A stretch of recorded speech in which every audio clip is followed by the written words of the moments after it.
Glenn here. We are at New Riff Distilling right here in beautiful Newport, Kentucky. We're going to do the bonded tour today. Hopefully they'll let me take you along with us and mic them up and maybe get you another distillery tour video. New Riff, stubbornly independent, right? So we'll see if they really are. Let's go.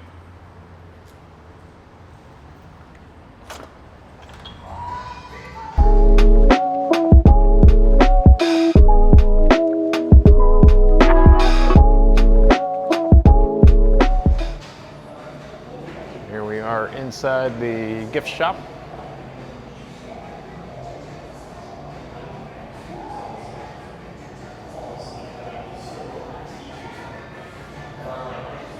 There's my wife on another distillery tour. She loves it so much. I hate doing these things and she drags me out all the time. Always making me do distillery tours, always making me buy bourbon. We were just in a liquor store over there. I didn't want to buy anything and she kept hounding me. She was trying to talk me into buying like $200 bottles and I wouldn't let her do it. Not today, not today. You have a 8-year Kentucky straight rye, 100 proof. 2 per customer limit.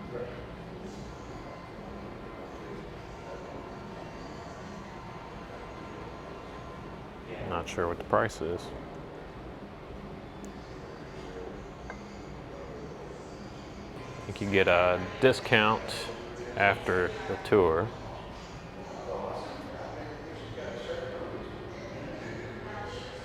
Create a custom video. I'm not sure what this is all about.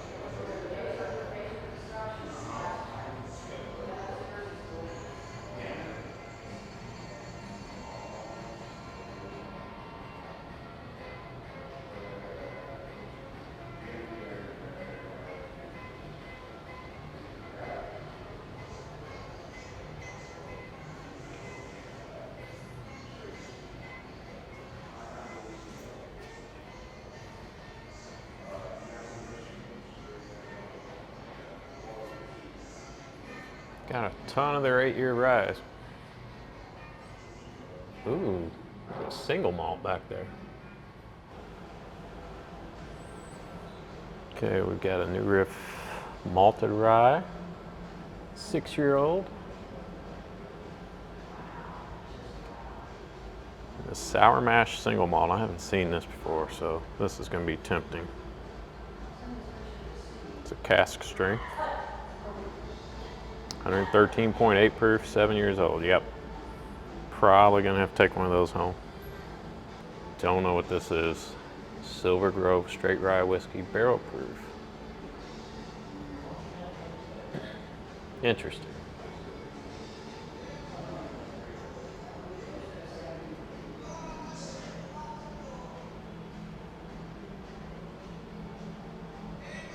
Always said, imagine your distillers like members of a band.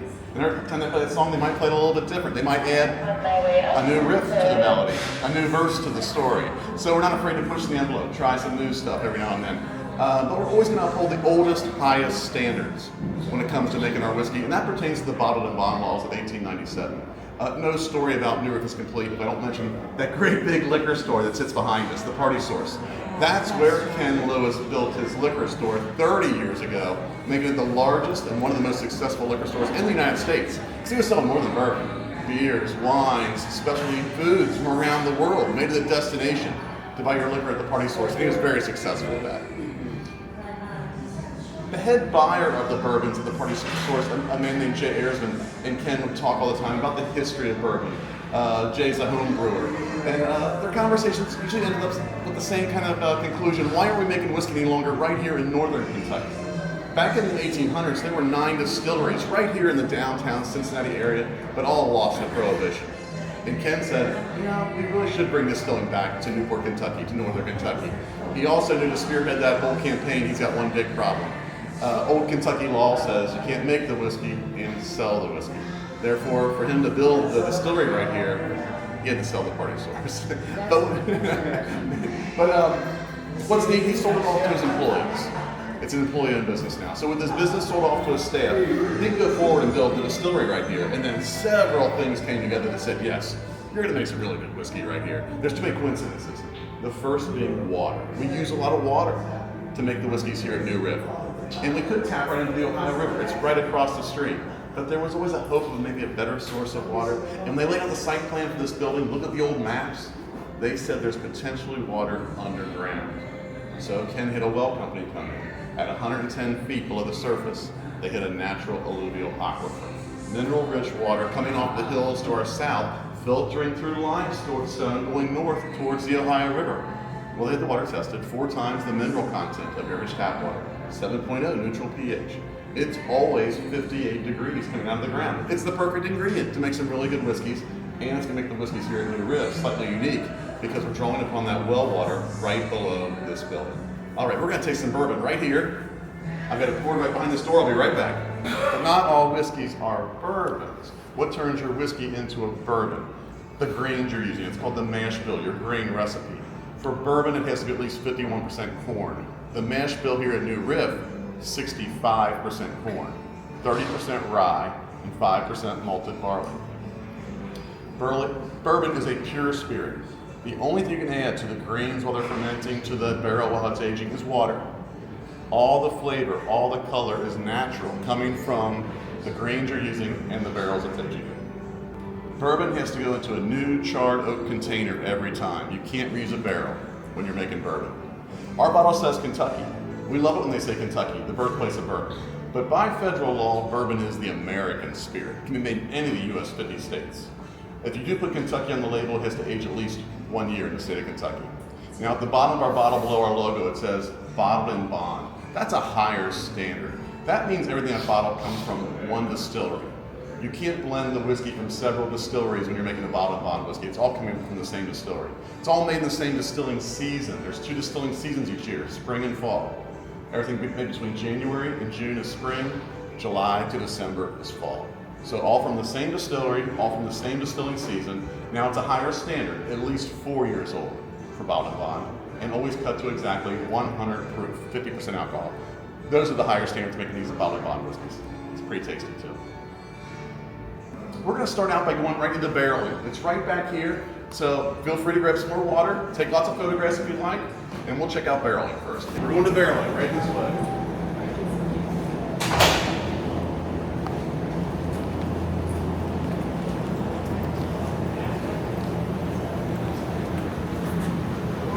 New spirit tanks.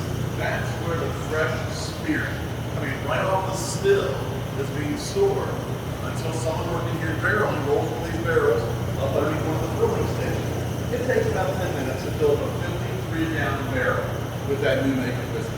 We use 2 different barrel makers for our barrels: Kelvin Cooperage in Louisville, Kentucky, and Independent Stave in Lebanon, Kentucky. That's what makes our barrel. We like a heavy char on the inside of our barrels. That's a number 4 char on a 1 to 5 scale. So you can see how we like a heavy char on the inside of the barrel. This is an old barrel that fell apart. This is what I like looking at. That line right there. Can you see that line? That's called the bourbon line, the whiskey line. That's how far that whiskey has seeped into this barrel in the 4 years it was in storage. Another reason why Kentucky was known as a great place to make whiskey.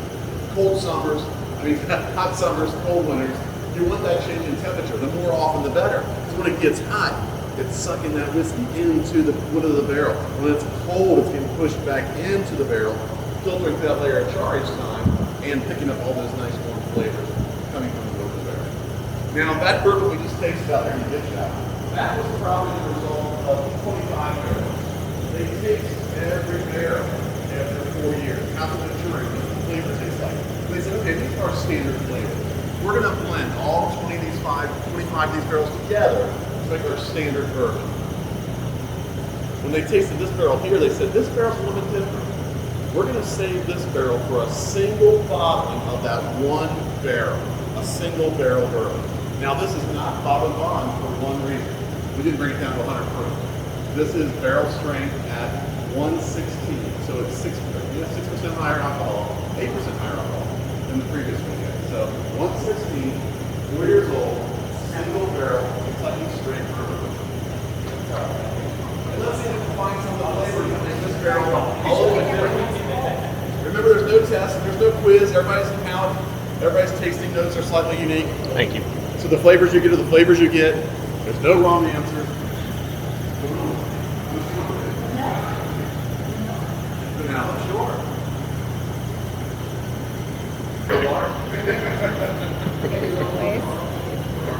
What do you get? Good as always. Honeycomb. Brown sugar. Maybe a little nutty, like pecan or walnut. Pretty good. A single barrel bourbon.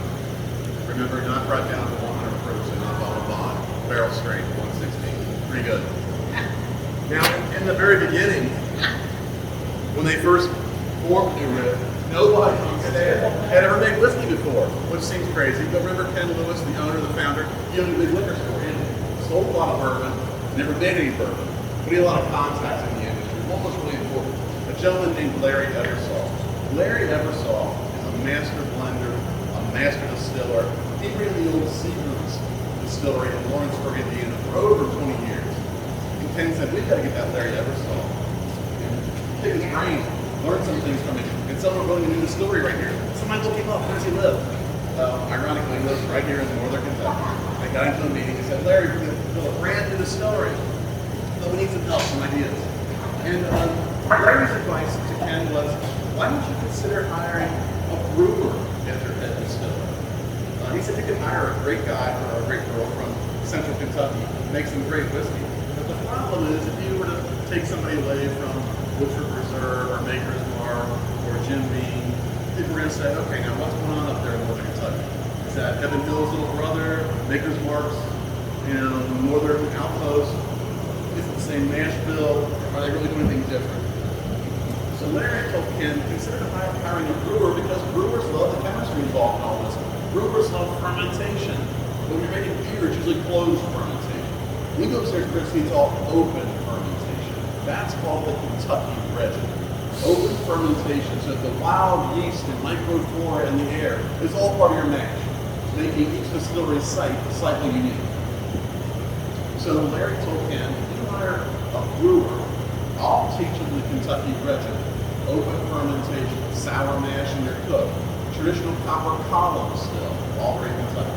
And using that well water right from this building, we'll make a distinctly good whiskey. And said, well, that's a good idea. I got to find a brewer now.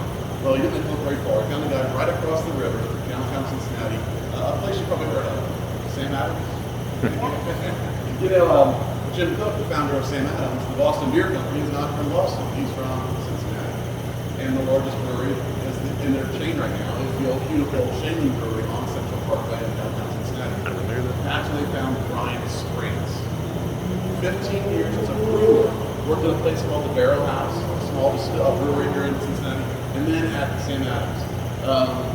15 years as a brewer, now hired here at New Riff to be the head distiller, taking some advice in the beginning from Larry Eversole, a master distiller, a master blender, and using heavy Chardo barrels. And Ken Lewis, oldest Montauk distiller, so-called the oldest, highest stage, the bottle bond all station, and without still filtration. That's the plan. It's worked out very well. In the beginning, they did age some barrels right here in this area, and quickly realized we need a lot more space. And they acquired two neat old buildings just 2 miles away on the west end of Newport. And what's neat about that location, that part of Newport back in the late 1700s was called Fishtown. Fishtown was known for one thing.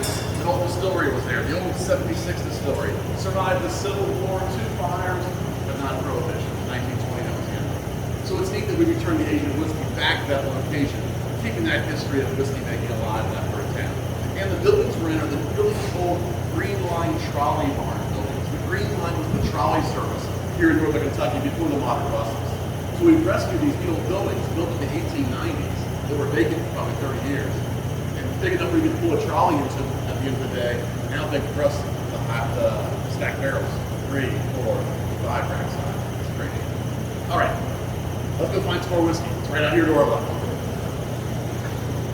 We're making a little bit of a pivot here. This is rye whiskey now. Thank you. So to be rye, remember it has to be at least 51% rye. Is this about lower? It's not Balboa. That's good, right? To be rye, has to be at least 54% rye. The mash bill here in the Riff for rye whiskeys, 95% rye, 5% malted rye. It's all rye. But why is it a punch in the face of black pepper and cloves? It's high quality rye. We do use a little bit of rye from Kentucky and a little bit of rye from Indiana, but most of our rye is coming from Germany. This is high quality German rye, and it pays off. It's delicious. So cheers, everybody. It is a single barrel. That means it's barrel strength 111. Is the proof on this one? 111. Cheers, everybody. Cheers. This is only 95. Yay! 111. 95% rye, 5% malted rye. But 111 This is proof. good. 111. 111. 111. But it's very smooth. This has a really nice taste to it that's easy to drink for rye whiskey. Really easy to drink.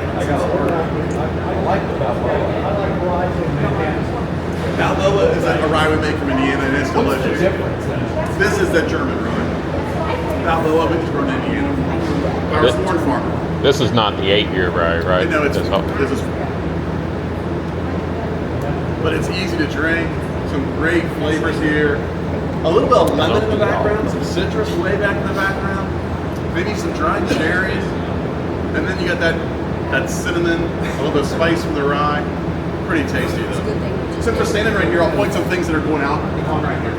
That pipe over here against the window, black pipe, the blue band, and it turns into a white pipe. That's the pipe that goes down 110 feet underground, taps into that natural alluvial aquifer. And we can pump the water into the building at 500 gallons a minute. A lot of water. Remember, we're using a lot of water for all the whiskey here. This is the cooker. Into the cooker, that's where every batch begins, is over 8,000 pounds of grain and over 4,500 gallons of water for every batch of whiskey here at New Riff. So you can see how we need a lot of water for every batch. Now, we're not putting a dent in that aquifer. It's part of a much larger underground body of water. It's called the Cincinnati Arc. It starts north of Louisville, runs up along the Ohio River here to Cincinnati, and then back southeast towards Maysville, Kentucky. It's a large underground body of water. They call this the cooker because that's where they heat up the water to about 210 degrees, soften up the grains, help expose the starches. But then they go from the cooker to the fermentation tanks at around 70 degrees. So if it's still too hot on the cooker, they can run it to this big radiator right here. It's a pipe-in-pipe system. The outer pipe has the well water in 58 degrees to bring it down to around 70 degrees. That well is really a huge eco-friendly, eco-savings for us here at New Riff. We never have to expend energy to chill water. It's always 58 degrees. So we utilize it whenever we can for cooling processes like this radiator right here. All right, we're gonna go back out to the gift shop. We're gonna jump on the elevator, go up to the second floor, see what's bubbling, fermenting away, and check that out also. For at least 4 days. We won't be able to retrieve it. They're big. These are 5,600 gallons each. Is that how often? 4 days? Every 4 days? 4 to 5 days. Okay. So remember, everything starts with the cooker back there. That's where we're standing below it just a minute ago. That's that big contraption with the hoses and the pipes sticking out the top of it. That's where we put our freshly milled grains, our well water, and our sour mash. Sour mash being the liquid left over from previous distillation. So when you distill something, what's left over is called the stillage, spent grains. We give those away to local farmers. That's free livestock feed. But the liquid that's left over, that's the sour mash for your next cook for consistent flavors. All right. So from the cooker to one of the 9 fermentation tanks, again, it's going to take 4, possibly 5 days for the yeast to consume all the sugars in those grains. This isn't boiling. This is yeast consuming the sugars and turning the sugars into carbon dioxide, ethyl alcohol, smells awfully good, and heat. It's giving off a little bit of heat. Put your hand over this, you'll feel, this isn't high, you can touch this. You'll feel a little heat coming off this.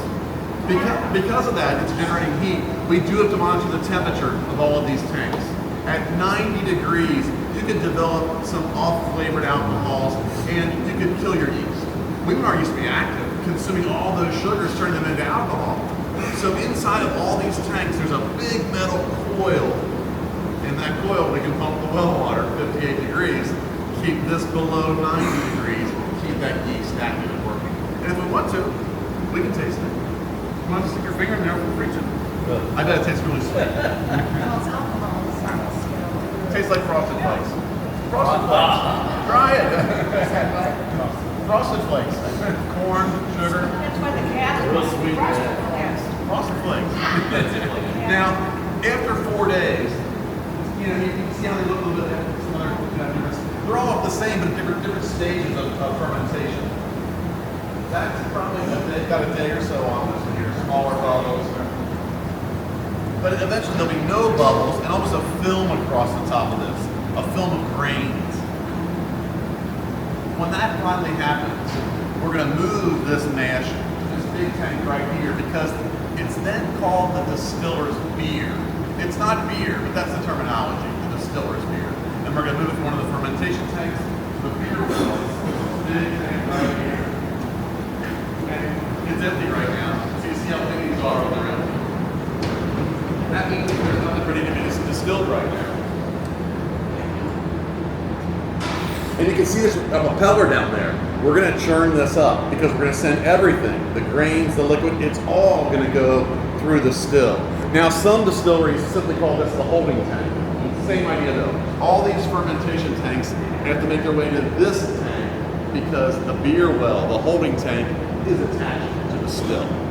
So we're going to suck that distiller's beer out of the bottom of this tank and run through the still, just right outside in the still tower right there. Let's go check out the still. Look at the hose here. Watch out.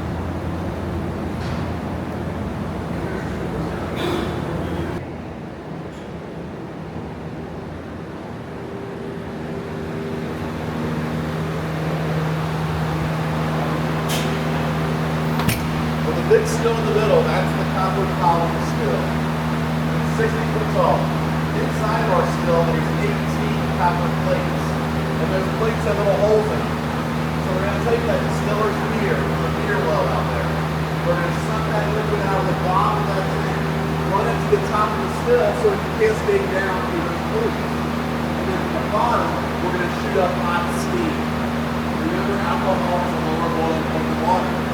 Distiller's beer is probably 7, 8, maybe a high end 9% alcohol. So any alcohol that gets that hot steam is going to vaporize and rise to the top. Way at the top, there's a condensation chamber.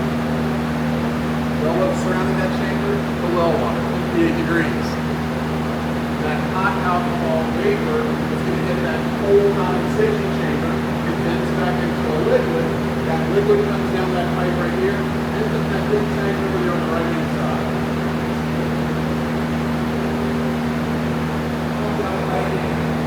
They usually a little sample on the first pipe, right? At this stage, the clear liquid is called the low wine. Low wine. About 120 proof. We take this low wine and still a second time.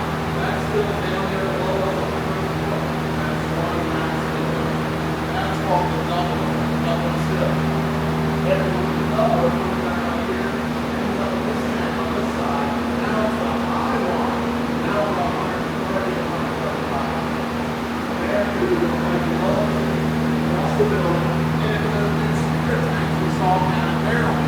Somebody in Maryland. Now we call this.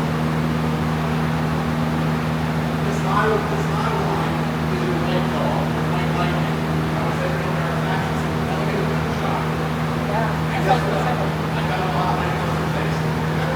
That's our next thing. We're going to try some of that white light. There is a purple still in here. That's that copper pot still. That's where we make our gin. We make gin here. Also, why in the world we make gin in the bourbon place? Well, back in the beginning, we were all whiskeys in the age for at least 4 years. So we get a gin and make some money in the meantime. Well, it turned out to be very limited. Try some white dog. Little white dog. It's clear liquid at this stage. Thank you. You're welcome. No? No? That's like kerosene. I told her to just pretend it's vodka. Just put a little on your lips, you don't slip it off your lips, you don't drink it all day. What you don't drink, pour in the palm of your hand, is great hand sanitizer. Stay away from all the Cheers. But here it is in the bottle. And we do sell this in the gift shop. It's a whopping $14. It's actually pretty good. For a white dog, it's pretty damn good.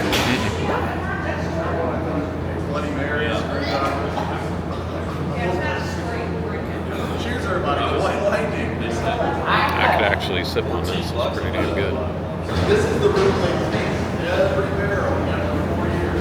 How the flavor is our standard flavor. Or the barrel is a little bit different. The single barrel. See all the little bottles. How often are y'all tasting barrels? Several times a week. Okay. That's just like the happy hour at the end of the day? It's the distillers. It's supposed to have our distillers. There's some things that taste they stick. Oh, yeah. Like wine. Just in, how the flavor would And we didn't go out there to say, hey, look at us, we're the best thing in the world, but give us that feedback. So they did the bourbon tasting, and if a judge says that's a top quality product, that's a gold medal. All 10 judges say gold medal, that's a double gold. Well, they did the bourbon tasting and said, all 10 judges said gold medal. Get a double gold for your bourbon and your single barrel bourbon. Like, that's a good result for a young distillery. And then they did the rye whiskey tasting, and the same thing happened. All 10 judges said gold medal. We had 3 double golds on 3 whiskeys in our very first competition. So we said we do have a good plan in place.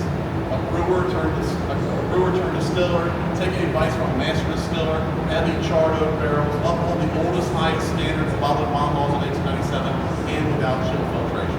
Really has paid off. And then they said, don't leave without finding out the results of your gin. Oh, okay, yeah, how the gin do?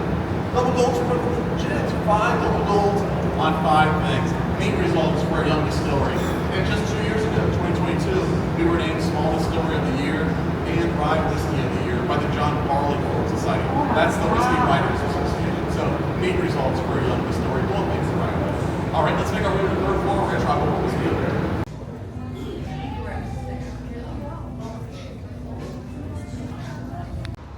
Okay, so we just finished up here at New Riff. Unfortunately, the tour guide Dan didn't feel super comfortable about letting me put a microphone on him, which honestly, I don't blame him. He didn't want to get in trouble. But hopefully we got some good video and hopefully some of the audio worked.